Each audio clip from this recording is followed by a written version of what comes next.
ফুটবলকে বলা হয় শান্তির দূত, তবে এবার প্রশ্ন উঠছে, ফিফা কি আসলেই সবাইকে নিয়ে চলার নীতিতে বিশ্বাসী, নাকি পর্দার আড়ালের ক্ষমতার কাছে তারা আজ অসহায়? সবকিছু জানবো মাত্র 3টি বুলেট পয়েন্টে।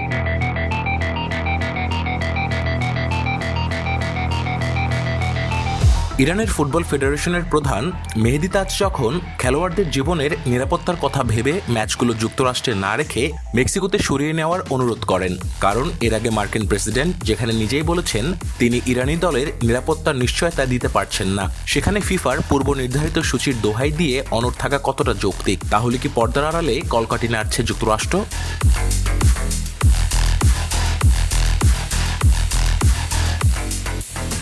ইতিহাস সাক্ষী, অতীতে নিরাপত্তার খাতিরে বেলারুশের ম্যাচ হাঙ্গেরিতে বা ক্রিকেটের চ্যাম্পিয়ন্স ট্রফিতে ভারতের পাকিস্তানে না যাওয়ার ঘটনায় নিরপেক্ষ ভেন্যু ব্যবহৃত হয়েছে। তবে ইরানের বেলায় কেন ফিফা এত কঠোর? যুদ্ধের দামামা যখন বাজছে তখন ফিফা কেন একজন আয়োজক দেশের নিরাপত্তা দিতে না পারার ব্যর্থতাকে প্রশ্রয় দিচ্ছে? এটাও এখন বড় প্রশ্ন।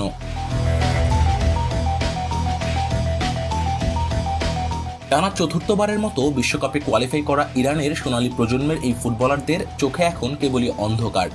জাতীয় দলের টেলিগ্রাম অ্যাকাউন্টে করা সেই প্রশ্নটি আজ প্রতিটি ফুটবল প্রেমীর মনে প্রতিধ্বনিত হচ্ছে। বিশ্বকাপের আয়োজক ফিফা, কোনো নির্দিষ্ট দেশ নয়। যে দেশ নিরাপত্তা দিতে পারে না, বাদ পড়া উচিত কি তাদের নয়? শেষ কথা, ফুটবল মাঠে লিওনেল মেসি বা ক্রিকেট মাঠে মুস্তাফিজুর রহমানদের যে বীরত্ব আমরা দেখি, তার পেছনে থাকে বছরের পর বছরের কঠোর পরিশ্রম। কিন্তু রাজনৈতিক বৈরিতার কারণে যদি একটি দেশের অংশগ্রহণই অনিশ্চিত হয়ে পড়ে, তবে সেই দায়ভার কি ফিফা এড়াতে পারবে? যদি শেষ পর্যন্ত ইরান এই বিশ্বকাপে আসলে নামতে না পারে, তবে হারবে কেবল ইরান নয়, হারবে ফুটবল, জয়ী হবে রক্তচক্ষু আর নোংরা রাজনীতি।